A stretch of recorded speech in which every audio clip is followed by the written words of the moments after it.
යන්තයි ඔයා මොනවද කරන්නේ බ්ලාස්ට් එක charge කරන ගමන්ද?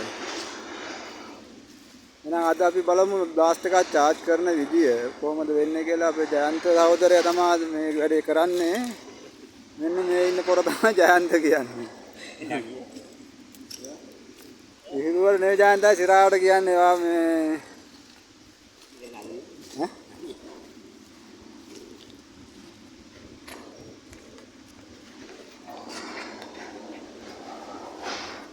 දැන් මේ කැප් එක විතර දාන්න ඩයින කරලත් එකක් දාන්න නෙමෙයි දාන්නේ.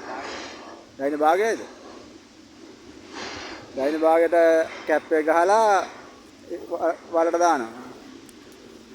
ඊට පස්සේ අමෝනියම් කිලෝ එක. අයි පැකට් ගහලා තියෙන වතුර නිසාද?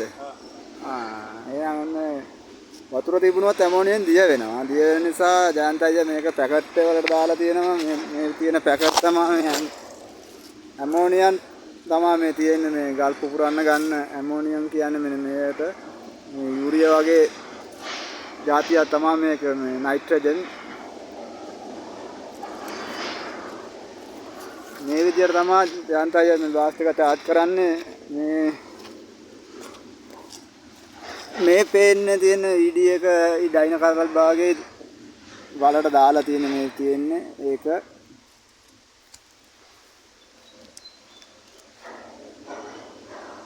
මෙන්න මේ තමයි මේ අද බ්ලාස්ට් එක කරන්නේ ජයන්ත අයියා කරන තැන තියෙන්නේ මේක. මෙන්න මේ කේස් එක තමයි.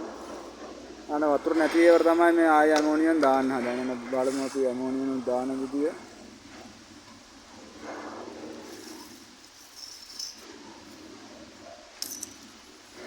අන්න මේ විදියට ඇමෝනියම් දාන්න ඕන වතුර නැති වල වලට.